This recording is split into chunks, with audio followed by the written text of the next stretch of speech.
Hello friends, स्वागत है आपका अपने YouTube channel DD education centre पर। मैं हूं धीरज गुप्ता और हम लोग पढ़ रहे हैं ज्योमेट्री में हम लोग आज के इस वीडियो में पढ़ेंगे त्रिभुज के विभिन्न प्रकार के केंद्र।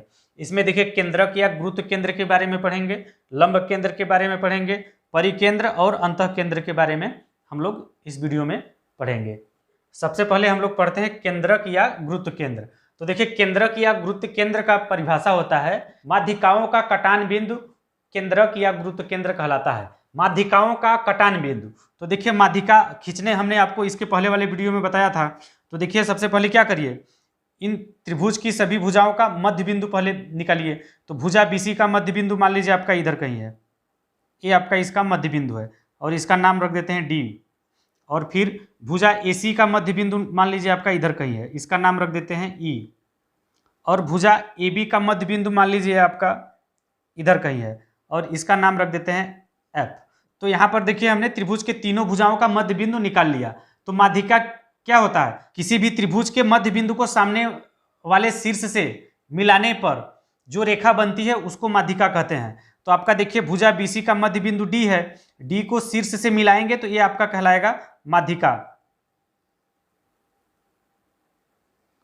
आपका देखिए एक माध्यिका हो गया। और फिर इसी तरह से देखिए भुजा ए बी की बात करते हैं, तो ए बी का मध्य बिंदु एफ है और एफ को सामने वाले शीर्ष से मिलाएंगे तो आपका ये दूसरा माध्यिका हो जाएगा। इसको हम सामने वाले शीर्ष से मिलाते हैं, सामने वाले शीर्ष से मिलाते हैं तो ये हो जाएगा। और फिर देखिए भुजा एसी का मध्य बिंदु है ई, भुजा एसी का मध्य बिंदु है ई को सामने वाले शीर्ष से मिलाएंगे बी से तो आपको मिल जाएगा।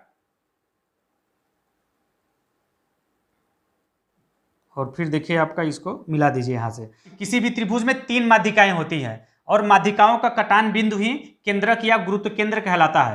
यहाँ पर देखिए हमने क्या किया, त्रिभुज के तीनों माध्यिकाओं को हमने खींचा तो तीनों माध्यिकाओं का कटान बिंदु अगर आप देखेंगे तो आपका यह है, त्रिभुज की माध्यिकाओं का कटान बिंदु आपका यह है। और त्रिभुज के माध्यिकाओं के कटान बिंदु को ही केंद्रक या गुरुत्व केंद्र कहते हैं। और केंद्रक या गुरुत्व केंद्र को जी से हम शो करते हैं, जी से दिखाते हैं। केंद्रक या गुरुत्व केंद्र का सिंबल क्या होता है, जी से दिखाते हैं। तो यहाँ से देखिए केंद्रक हमें मिल गया जी बिंदु। और फिर देखिए यहाँ पे हमने इस त्रिभुज का माध्यिका कौन कहने, माध्यिका एडी और सी एफ और बीई। तो यहाँ पे देखिए माध्यिका एडी के लिए एक रिलेशन होता है, उसको भी आप नोट करके लिख लीजिए। आपका माध्यिका एडी है ना, एडी आपका ये एक माध्यिका है। हम माध्यिका एडी की बात कर रहे हैं, माध्यिका एडी में। तो देखिए यहाँ पे ए जी रेशियो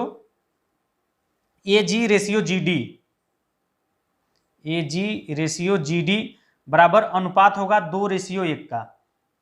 ये बहुत इंपॉर्टेंट नोट है, इसको आप नोट करके लिख लीजिए। ये बहुत ही इंपॉर्टेंट पॉइंट है कि माध्यिका एडी के लिए जो अनुपात होता है AG/GD, यानी यहाँ से लेके यहाँ तक की दूरी अनुपाते यहाँ से लेके यहाँ तक की दूरी का जो अनुपात होता है 2:1 के अनुपात में होता है। इसी तरह से माध्यिका CF की अगर बात करें, माध्यिका CF में हो जाएगा CG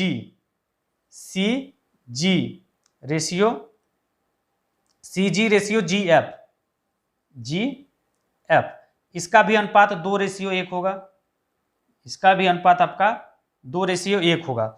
और दूसरी माध्यिका है आपका BE। अब हम माध्यिका BE के लिए अगर देखें अनुपात क्या होता है, तो माध्यिका BE के लिए आपका अनुपात होता है BG। माध्यिका BE के लिए अनुपात होगा आपका BG अनुपाते GE, इसका भी अनुपात आपका 2:1 होता है। तो इसको आप नोट करके लिख लीजिएगा। कभी कभी एग्जाम में डायरेक्ट सवाल पूछता है कि किसी त्रिभुज का केंद्रक माध्यिकाओं को किस अनुपात में बांटता है, तो आपका जवाब होगा किसी भी त्रिभुज का केंद्रक जो है माध्यिकाओं को 2:1 के अनुपात में विभाजित करता है, 2:1 के अनुपात में बांटता है माध्यिका को। तो यहाँ पे देखिए न्यून कोण त्रिभुज, समकोण त्रिभुज, अधिक कोण त्रिभुज, तीन टाइप का त्रिभुज हमने लिया है। तो देखिए इसमें अगर केंद्रक निकालेंगे तो BC का मध्य बिंदु आपका ये होगा और AC का मध्य बिंदु आपका ये होगा और आपका BA का मध्य बिंदु आपका ये होगा। मध्य बिंदु को सामने वाले शीर्ष से मिलाएंगे तो आपका माध्यिका होगा और माध्यिकाओं का कटान बिंदु ही आपका केंद्रक या गुरुत्व केंद्र कहलाता है। तो देखिए सामने वाले शीर्ष से आप मिलाइए इसको, तो आपका ए हो जाएगा। और आपका इस मध्य बिंदु को सामने वाले शीर्ष से मिलाइए, और फिर देखिए आप क्या करिए, इस वाले मध्य बिंदु को सामने वाले शीर्ष से मिलाइए। तो देखिए न्यून कोण में जो केंद्रक है, गुरुत्व केंद्र है, वो त्रिभुज के अंदर ही होता है। और फिर इसी तरह से समकोण त्रिभुज का केंद्रक या गुरुत्व केंद्र निकालेंगे। तो देखिए ए बी का मध्य बिंदु होगा आपका ये, ए बी का मध्य बिंदु होगा आपका ये, और इसी तरह से बी सी का मध्य बिंदु होगा ये, और सी ए का मध्य बिंदु मान लीजिए है आपका ये। तो क्या करेंगे, माध्यिकाओं को सामने वाले शीर्ष से मिलाएंगे। हम समकोण त्रिभुज में अभी हम बात कर रहे हैं कि केंद्रक अंदर होगा कि बाहर होगा। तो देखिए मध्य बिंदु को सामने वाले शीर्ष से आप पहले मिला दीजिए, और फिर आपका ये मध्य बिंदु है, मध्य बिंदु को सामने वाले शीर्ष से मिलाइए। तो देखिए यहाँ पे ये कटान बिंदु है, और फिर ये मध्य बिंदु है, सामने वाला शीर्ष आपका ये है, तो इसको भी मिला दीजिए। समकोण त्रिभुज में भी केंद्रक या गुरुत्व केंद्र आपका त्रिभुज के अंदर ही होता है। इसी तरह से हम बात करेंगे अधिक कोण त्रिभुज में। तो अधिक कोण त्रिभुज में भी आपका ये मध्य बिंदु होगा, ये मध्य बिंदु होगा, और इस भुजा का मध्य बिंदु मान लीजिए आपका यह है। तो मध्य बिंदु को क्या करिए, सामने वाले शीर्ष से मिलाइए। तो इसको अगर सामने वाले शीर्ष से मिलाते हैं तो आपका ये हो जाएगा, और फिर इस वाले मध्य बिंदु को सामने वाले शीर्ष से मिला रहे हैं तो आपका ये हो जाएगा, और ये इस मध्य बिंदु को इस सामने वाले शीर्ष से मिलाएंगे तो आपका ये हो जाएगा। तो देखिए अधिक कोण त्रिभुज में भी हमने माध्यिकाओं को मिलाया, तो इसका केंद्रक या गुरुत्व केंद्र त्रिभुज के अंदर ही आया। तो यहाँ से एक नोट करके आप लिख लीजिए कि किसी भी त्रिभुज में केंद्रक या गुरुत्व केंद्र त्रिभुज के अंदर ही होता है। वो चाहे न्यून कोण त्रिभुज हो, चाहे समकोण त्रिभुज हो, चाहे अधिक कोण त्रिभुज हो, सभी में केंद्रक या गुरुत्व केंद्र त्रिभुज के अंदर ही होता है। तो देखिए यहाँ से केंद्रक या गुरुत्व केंद्र के बारे में हमने पढ़ लिया और सीख लिया। अब हम पढ़ते हैं लंब केंद्र क्या होता है। तो लंब केंद्र देखिए शीर्ष लंबों का कटान बिंदु लंब केंद्र कहलाता है। त्रिभुज में शीर्ष लंबों के कटान बिंदु को लंब केंद्र कहते हैं। तो देखिए शीर्ष लंब क्या होता है, शीर्ष लंब होता है त्रिभुज के किसी भी शीर्ष से सामने वाली भुजा पर डाला गया लंब शीर्ष लंब कहलाता है। तो मान लीजिए आपका ये शीर्ष ए है, ए से सामने वाली भुजा बीसी है, तो इस पर ए बिंदु से लंब डालते हैं। बिंदु ए से क्या करते हैं हम, सामने वाली भुजा पर लंब डालते हैं, तो आपका ये लंब आपका ऐसा आएगा। और फिर यहाँ से शीर्ष बी से सामने वाली भुजा एसी है, इस भुजा पर एक लंब डालते हैं। तो देखिए आपका लंब आपका कुछ ऐसा हो जाएगा।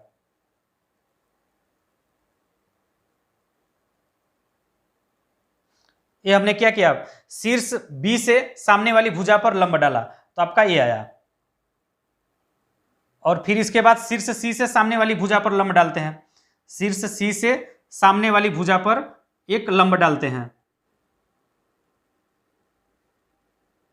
देखिए शीर्ष सी से सामने वाली भुजा पर हमने एक लंब डाला। तो यहां से देखिए शीर्ष लंबों का कटान बिंदु ही आपका, शीर्ष लंबों का कटान बिंदु ही आपका क्या कहलाता है, लंब केंद्र कहलाता है। तो देखिए यहां से सबको मिला दीजिए, और यहां से इसको। तो यहां पर देखिए शीर्ष लंबों का कटान बिंदु है आपका ये, इस बिंदु का नाम रख दीजिए आपका ओ बिंदु। और फिर आप देखिए इसका नामांकन कर दीजिए डी बिंदु, इसका ई बिंदु, और ए वाला बिंदु जो है आपका एफ है। तो यहाँ से देखिए शीर्ष लंबों का कटान बिंदु क्या कहलाता है, लंब केंद्र। तो आपका ये है आपका ये लंब केंद्र। और फिर देखिए इसकी स्थिति के बारे में जान लेते हैं कि न्यून कोण त्रिभुज में इसका लंब केंद्र कहाँ होता है, समकोण त्रिभुज में लंब केंद्र कहाँ होता है, और अधिक कोण त्रिभुज में लंब केंद्र कहाँ पर बनता है। तो देखिए अगर न्यून कोण की बात करेंगे, न्यून कोण त्रिभुज में, तो न्यून कोण त्रिभुज आपका यही बना हुआ है। तो न्यून कोण त्रिभुज में लंब केंद्र जो है त्रिभुज के अंदर होता है। आप नोट करके लिखते भी जाइएगा कि न्यून कोण त्रिभुज में लंब केंद्र जो है त्रिभुज के अंदर ही होता है। अगर समकोण त्रिभुज में अगर पूछें कि लंब केंद्र कहाँ पर होता है, तो देखिए शीर्ष ए से अगर लंब डालेंगे तो आपका यही आएगा। इस भुजा का आगे तक थोड़ा बढ़ाते हैं ऐसा। तो अगर बिंदु ए से सामने वाली, ए का सामने वाला भुजा आपका बीसी होगा, अगर बीसी पे लंब डालेंगे तो यही आएगा आपका ए बी। और फिर बिंदु शीर्ष सी से, और फिर शीर्ष सी से सामने वाली भुजा ए बी है, इस पर अगर लंब डालेंगे तो आपका ये आएगा।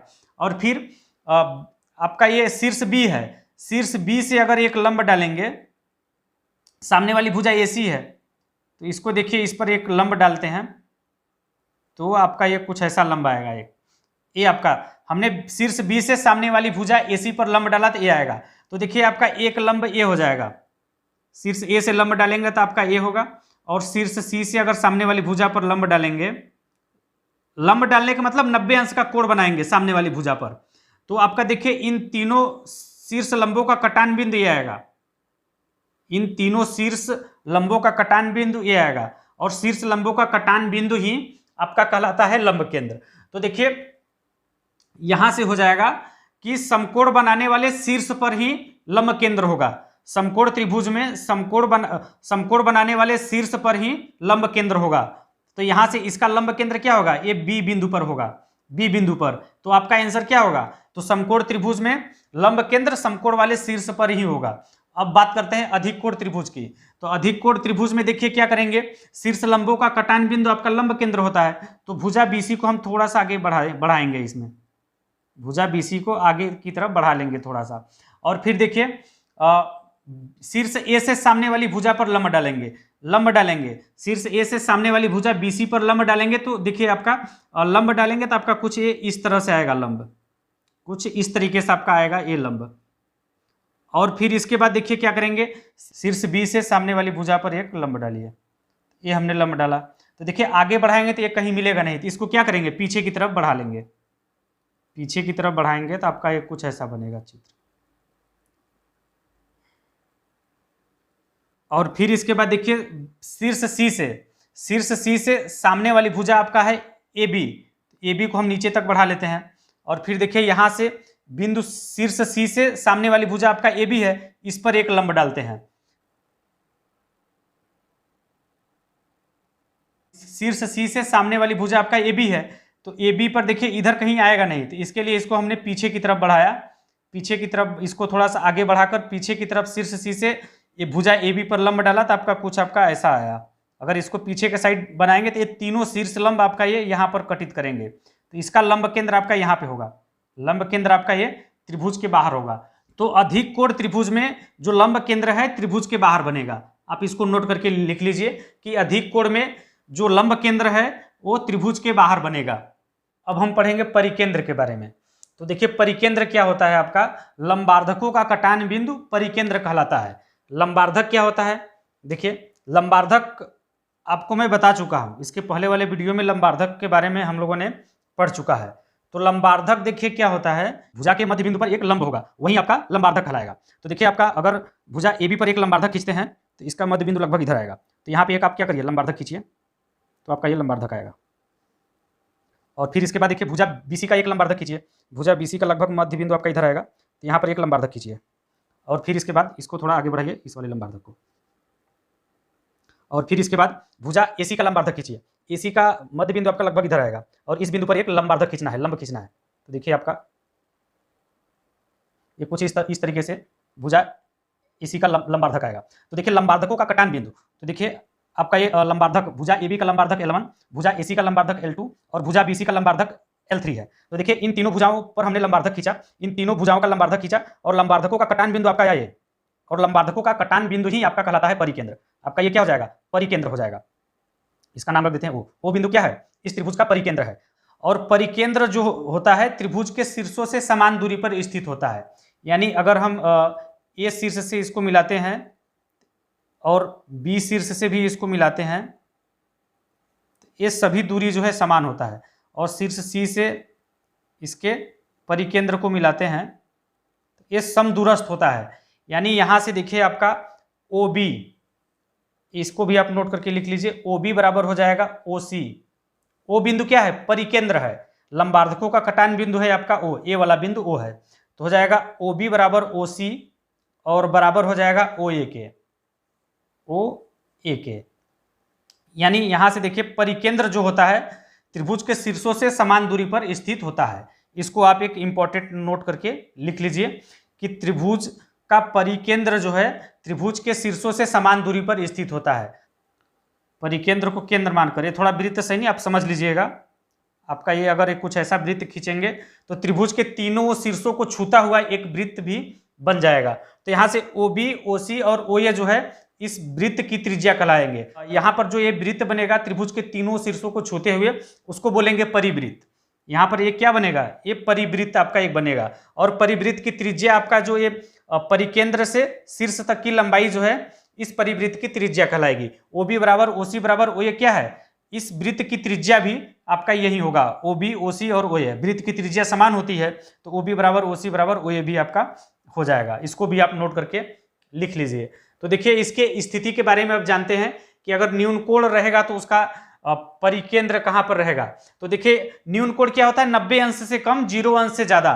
तो यहाँ पे जो हमने बनाया ये आपका न्यून कोण का ही एग्जाम्पल है, आप इसको नोट करके लिख लीजिए। परिकेंद्र आपका न्यून कोण त्रिभुज में परिकेंद्र त्रिभुज के अंदर होता है। समकोण त्रिभुज का परिकेंद्र कहां पर होगा, तो देखिए सभी भुजाओं का लंबार्धक खींचेंगे। भुजा AB का अगर लंबार्धक खींचेंगे तो आपका ये कुछ ऐसा लंबार्धक आएगा, और फिर भुजा BC का लंबार्धक खींचेंगे तो आपका कुछ ऐसा आएगा, और फिर इसी तरह से भुजा AC का लंबार्धक खींचेंगे तो आपका ये कुछ ऐसा आएगा लंबार्धक। तो लंबार्धकों का कटान बिंदु ही आपका कहलाता है परिकेंद्र। तो देखिए यहाँ पर जो कटान बिंदु है आपका यहाँ पे आ रहा है, यहाँ पर, और ये होता है मध्य बिंदु।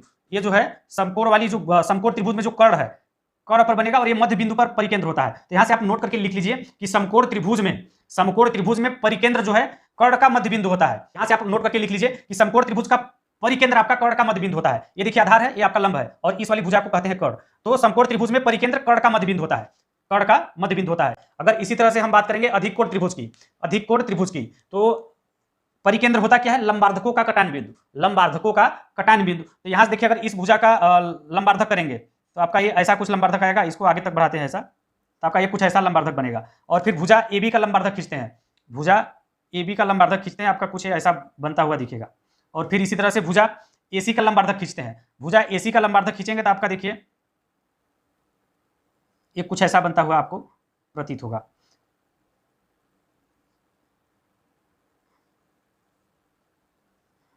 ये वाला लंबार्धक है भुजा BC का लंबार्धक देखिए ये वाला है, भुजा AC का लंबार्धक ये वाला है, और भुजा AB का लंबार्धक खींचा तो हमने ये आया।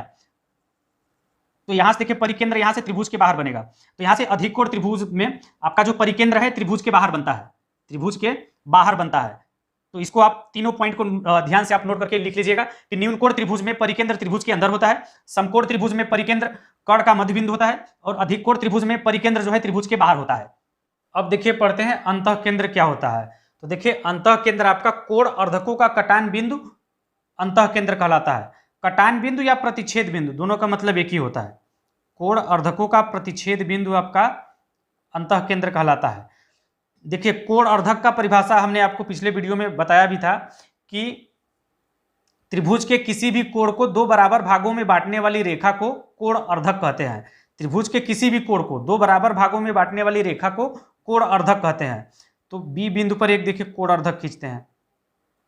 एक कोण अर्धक क्या करेगा, ये जो कोण है इसको दो बराबर भागों में बांटेगा, और बिंदु ए पर यहाँ पर बना कोण ए है, यहाँ भी एक कोण अर्धक खींचते हैं, और आपका कोण अर्धकों का कटान बिंदु ही, कोण अर्धकों का कटान बिंदु ही आपका कहलाता है क्या, अंतःकेंद्र। आपका ये हो जाएगा। और बिंदु सी पर देखिए यहाँ भी आप एक कोण अर्धक खींचिए, तो आपका ये कोण अर्धक कुछ ऐसा बनेगा। तो देखिए यहाँ पे एक कोण अर्धक बन गया। तो कोण अर्धकों का कटान बिंदु ये है, कोण अर्धकों का कटान बिंदु ही आपका कहलाता है क्या, कोण अर्धकों का कटान बिंदु ही आपका कहलाता है अंतःकेंद्र। अंतःकेंद्र यानी अंतःकेंद्र को ओ से हम दिखाते हैं। आप मान लीजिए ये आपका ओ क्या है, अंतःकेंद्र है। ओ हमने मान लिया, ये जो केंद्र है केंद्र का नाम रख दिया हमने ओ, अंतःकेंद्र का नाम क्या रखा, ओ रखा। और देखिए यहाँ पर अगर हम इसके अंदर एक वृत्त खींचें, इस त्रिभुज में अगर एक वृत्त खींचेंगे, केंद्र से सामने वाली भुजा पर एक लंब डालें तो आपका ये लंब कुछ ऐसा होगा, और यहाँ से भी अगर एक लंब डालें तो आपका यहाँ पे आएगा, और यहाँ से भी एक, इस भुजा पर केंद्र से भुजा पर लंब डालना है, लंब डालेंगे तो आपका ये आएगा ए, और आपका एक लंब है आपका ये। तो अगर इसका नाम रखें लंब डाला सामने वाली भुजा पर, मान लीजिए आपका ये डी बिंदु है, ई बिंदु है, और आपका ये एफ है। यहाँ से देखिए एक नोट आप यह भी लिख लीजिए कि ओ ई बराबर ओ डी, ये बिंदु ओ है और ये डी है, बराबर होगा ओ डी के, और ये ओ डी बराबर होगा ओ एफ के, ओ एफ के। यहाँ से आप नोट करके लिख लीजिएगा कि अंतःकेंद्र से त्रिभुज की भुजाओं पे लंब डालते हैं तो वह लंब आपका बराबर होता है, लंब आपका बराबर होता है। इसको भी आप नोट करके लिख लीजिए कि अंतःकेंद्र से त्रिभुज की भुजाओं पे लंब डालते हैं तो सभी लंब आपस में बराबर होते हैं। जैसे आपका ओ डी आपका लंब है, ओ ई आपका लंब है, और ओ एफ आपका लंब है, तो ओ ई ओ डी ओ एफ तीनों लंब आपस में बराबर होंगे। अगर अंतःकेंद्र को केंद्र मानकर अगर एक वृत्त खींचा जाए, अंतःकेंद्र को अगर केंद्र मानकर एक वृत्त खींचते हैं, इसके लंब की लंबाई के बराबर, ये जो लंब हमने डाला है सामने वाली भुजा पर, इस लंब के बराबर त्रिज्या मानकर अगर एक वृत्त खींचते हैं तो त्रिभुज की तीनों भुजाओं को टच करेगा और ये कहलाएगा अंतःवृत्त। ये क्या कहलाएगा? अंतःवृत्त। जस्ट आप समझ लीजिए ये थ्योरी है। और फिर इसके बाद देखिए न्यून कोण त्रिभुज, समकोण त्रिभुज और अधिक कोण त्रिभुज में इसका अंतः केंद्र कहां पे होगा, ये आप नोट करके लिख लीजिए इसको आप। तो देखिए न्यून कोण में तो हमने आपको यहाँ पे बनाया ही है, न्यून कोण यानी 90 अंश से कम और 0 अंश से ज्यादा। तो ये देखिए सभी कोण न्यून कोण ही है। तो न्यून कोण त्रिभुज में जो अंतः केंद्र होता है वो त्रिभुज के अंदर होता है, और समकोण त्रिभुज में भी आपका अंतः केंद्र त्रिभुज के अंदर ही होता है। और इसी तरह से अधिक कोण त्रिभुज में भी जो अंतः केंद्र है वो आपका त्रिभुज के अंदर ही होता है। तो यहाँ से आपका जो अंतः केंद्र है न्यून कोण त्रिभुज, समकोण त्रिभुज, अधिक कोण त्रिभुज, तीनों त्रिभुजों में अंतः केंद्र त्रिभुज के अंदर ही होता है। आप इसको नोट करके लिख लीजिए, इंपॉर्टेंट नोट डाल के लिख लीजिए कि अगर आपका समबाहु त्रिभुज होगा, जैसे यहाँ पर हमने ये जो चित्र बनाया है ये समबाहु त्रिभुज का है। समबाहु त्रिभुज का मतलब तीनों भुजाएं जिस त्रिभुज की बराबर होती है उसको समबाहु त्रिभुज कहते हैं। तो देखिए समबाहु त्रिभुज में आपका माध्यिका, कोणार्धक, लंबार्धक और शीर्ष लंब तीनों संपाती होते हैं। संपाती का मतलब होता है कि तीनों आपका बराबर होते हैं, तीनों एक ही रेखा होती है, तीनों आपका एक ही रेखा होती है। अगर समबाहु त्रिभुज होगा तो एडी आपका माध्यिका भी होगा, शीर्ष लंब भी होगा, कोण अर्धक भी होगा और लंबार्धक भी होगा। आप ध्यान दीजिएगा, अगर त्रिभुज आपका समबाहु त्रिभुज होगा तब ऐसा होगा। इसी तरह से सी एफ जो एफ सी है, एफ सी भी आपका देखिए ये क्या है, अगर इसको मध्य बिंदु मानते हैं तो सामने वाले शीर्ष से मिला हुआ है, तो ये आपका कहलाएगा माध्यिका, और ये आपका माध्यिका भी कहलाएगा, लंबार्धक भी कहलाएगा और आपका ये कोण अर्धक भी कहलाएगा। ये यहां से अगर इसको देखेंगे तो ये आपका कोण अर्धक भी यही होगा, लंबार्धक भी यही होगा, शीर्ष लंब भी यही होगा और आपका माध्यिका भी यही होगा। इसी तरह से अगर हम एडी की बात करें, एडी तो एडी आपका माध्यिका भी यही होगा, शीर्ष लंब भी यही होगा, लंबार्धक भी यही होगा और कोण अर्धक भी यही होगा। और दूसरे शब्दों में एक नोट आप और लिख लीजिए, एक और इंपॉर्टेंट नोट करके आप इसको लिख लीजिए कि समबाहु त्रिभुज का लंब केंद्र, केंद्रक, परिकेंद्र, अंतः केंद्र चारों आपका एक ही होता है। देखिए समबाहु त्रिभुज का केंद्रक, परिकेंद्र, अंतः केंद्र, लंब केंद्र चारों आपका संपाती होते हैं, चारों आपका संपाती होते हैं यानी एक ही बिंदु पर होते हैं। संपाती का मतलब यहाँ पे है कि चारों जो है एक ही बिंदु पर बनते हैं। त्रिभुज समबाहु त्रिभुज होगा तो केंद्रक, परिकेंद्र, लंब केंद्र, अंतः केंद्र चारों जो है चारों का केंद्र एक ही पर होता है, एक ही जगह होता है। आप इसको नोट करके लिख लीजिए कि अगर समबाहु त्रिभुज हुआ तो लंब केंद्र, गुरुत्व केंद्र, अंतः केंद्र और परिकेंद्र चारों आपका एक ही बिंदु पर होते हैं। दूसरे शब्दों में चारों बिंदु संपाती होते हैं, ऐसा भी आप कह सकते हैं। तो चलिए आज के लिए बस इतना ही। आप लोग कमेंट करके जरूर बताइएगा कि हमारे यह वीडियो आप लोगों को कैसा लगा। अगर अच्छा लगा हो तो वीडियो को लाइक शेयर जरूर कीजिएगा, अपने दोस्तों में शेयर भी कर दीजिएगा। और जो लोग पहली बार हमारे इस वीडियो को देख रहे हैं, अभी तक हमारे चैनल को सब्सक्राइब नहीं किया है तो चैनल को सब्सक्राइब करके बेल आइकन को दबा दीजिए इसी तरह के वीडियो का अपडेट सबसे पहले पाने के लिए। धन्यवाद।